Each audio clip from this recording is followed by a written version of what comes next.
So I suffer from buyer's remorse. Not that I regret buying anything, it's just that I scrutinize to the very last detail any single thing that I buy. This ranges from any fast food that I eat. In Canada, unfortunately, I have not had the best experience. So I have one particular place that I like to go to, and I stick to that place, and that's the end. Even to the groceries that I buy. So Real Canadian Superstores is my go-to. Shout out to them. They have fantastic stuff. They also have PC Financial, which is, in a sense, one of the best introductions to the President's Choice ecosystem that I could have ever imagined. So now with that idea of scrutiny that I put towards my daily life, you should be able to deduce that buying a house for me was something that I took very, very seriously, because the last thing I wanted was to wake up in a place that I did not love, I did not like, or more importantly, a place that did not make myself or my family very happy. And that's why I'm making this video, just to share with you tips and tricks that we used and my family used, and how I've guided other people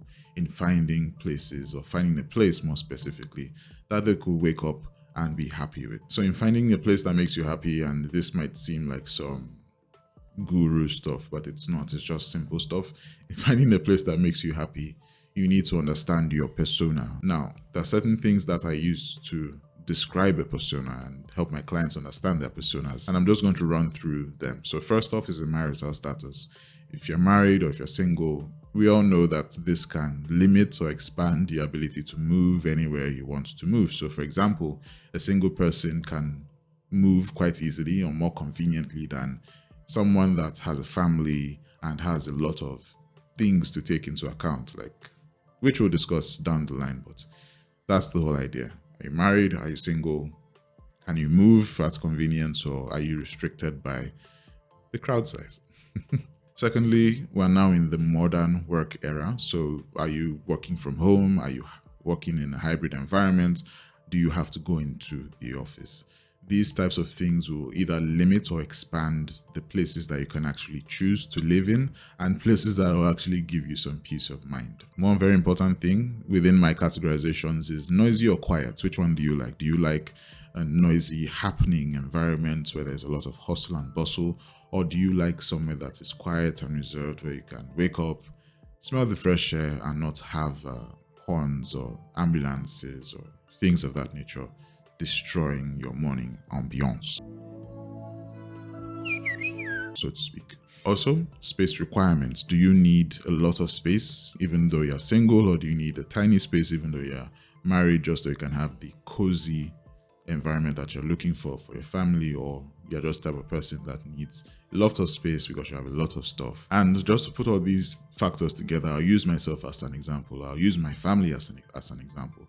So starting with marital status. When we started looking for a place, we were already married and we knew that we wanted to have a family.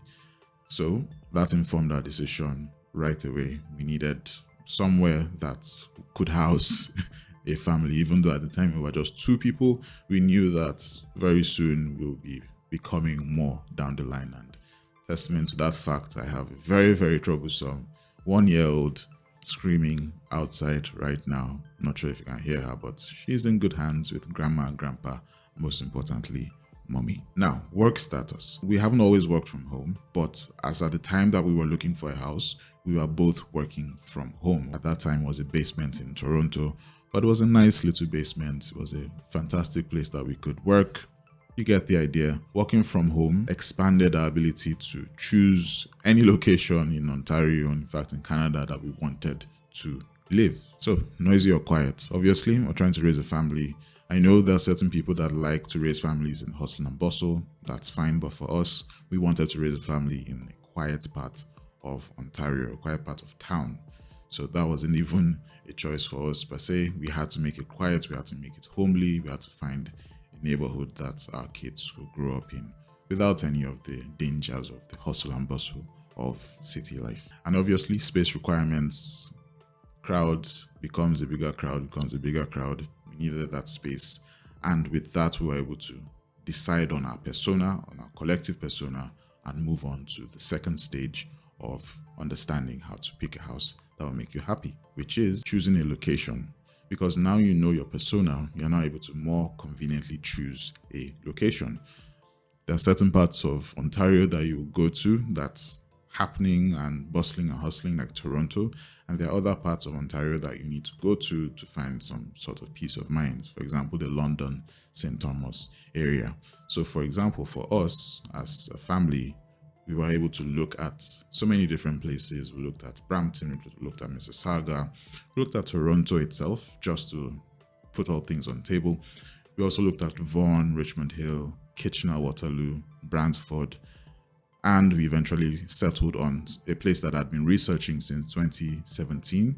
At the time that we bought the house, it was already 2-3 years down the line, so I'd been researching that area for quite some time, which is the London St. Thomas area. So for us, that location, based on our persona, was going to work for us. Always understand your persona and know how to manage that in choosing your location. It's not a hard and fast rule, but it will serve as a guide that will help you navigate this whole house choosing process or house hunting process in a way that won't leave you with buyer's remorse. So now that you understand your persona and you've locked in a location, you now need to choose your type of house.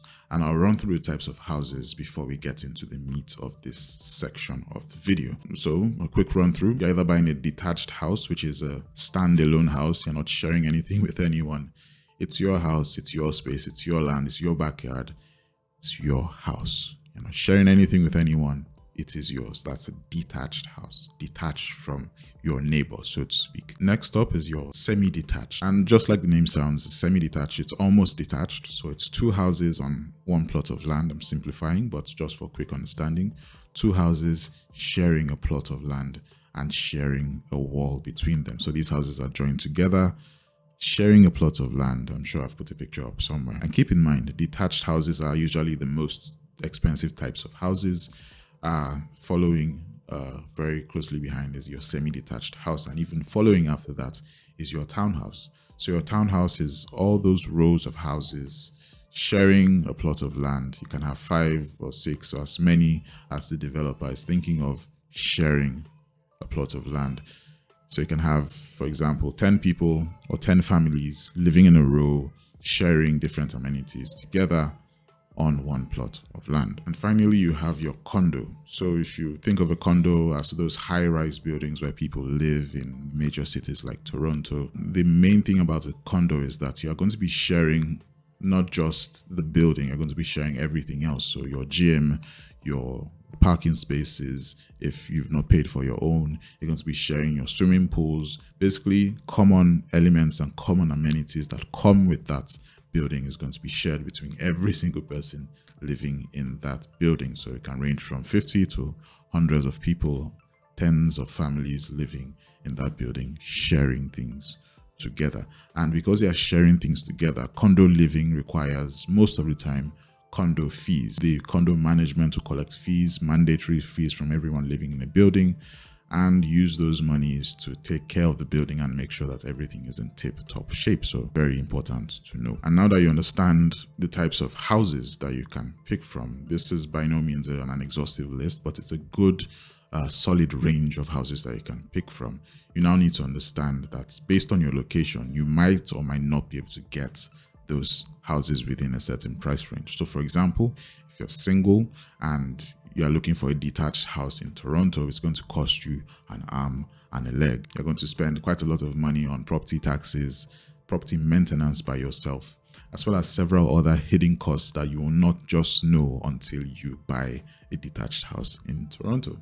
Now, if you juxtapose that with a condo, like buying one of those condos like in Marilyn Monroe, for example, in Mississauga, pretty much everything is taken care of for you. So you're not shoveling snow in the winter because that's being paid for. Because those services, the fees for those services are being shared by everyone. You're parking most likely on the ground, so you're not cleaning snow off your car. I know there's a lot of snow references, but snow is not the funnest thing to deal with in Canada.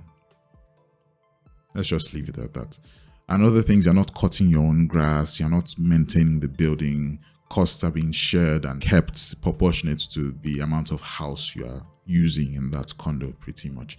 And if you're working downtown, it's just a stone's throw from where you work. It's very, very convenient, and you won't have to deal with the extras of home ownership that you would ordinarily have to deal with if you are buying a detached in Toronto or in Mississauga as a single person with that persona as described.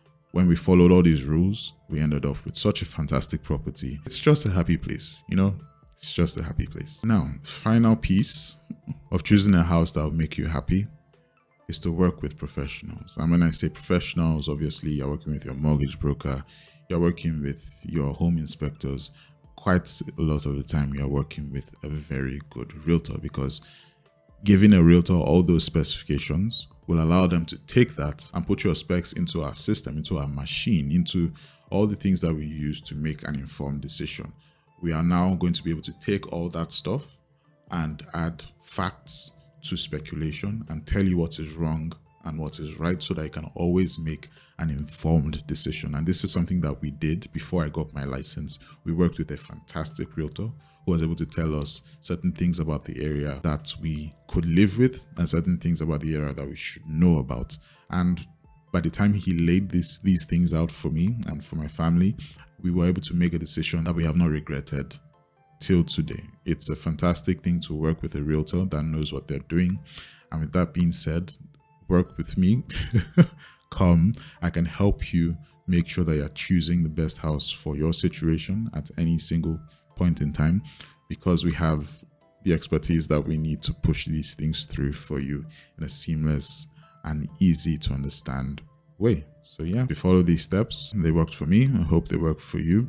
And I'll see you in the next video where we talk about working with a realtor, what realtors are supposed to do for you and what they are not supposed to do for you, so that at any point in time you are able to protect yourself and also spot someone that has your best interests at heart. Because getting that realtor part right, getting to work with a realtor that has your best interests at heart, can take your house hunting journey and take your buying or even selling, investing journey from okay to fantastic. And that's exactly where we're going to be taking you in the next video.